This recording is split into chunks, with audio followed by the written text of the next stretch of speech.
উনি বড় হয়েছেন। পার্শ্ববর্তী গ্রাম প্রহ্লাদপুর ওনার বাড়ি, গ্রামের বাড়ি অর্থাৎ বাবার বাড়ি।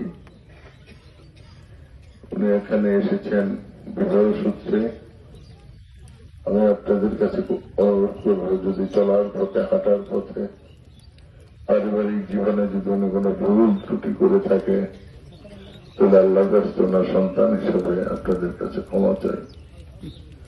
পাশাপাশি ওনার কাছে যদি কোনো পানা দায় থেকে থাকে, তাহলে আমাকে বলবেন, আমরা সেই পানা শোধ করে দিব। আর উনি যদি কোনো কারো কাছে পেয়ে থাকে, আল্লাহর রাস্তায় আমরা সবাই মাফ করে দিলাম। কষ্ট লাগে। আমি যে বাসাটায় থাকি, ঠিক উত্তর পশ্চিম রুমটা আমি থাকি। আমার রুম থেকে বেরোই আমার মা রুমটা। আমি যতদিন, যতবার, যতক্ষণ ঘর থেকে বের হতাম, বর হই, আমি দেখতাম বসে বসে কোরআন শরীফ পড়ছে, চেয়ারে বসে টেবিলের মধ্যে। আমাকে অনেক সময় ইশারায় জিজ্ঞেস করতো, অসুস্থ অবস্থায়।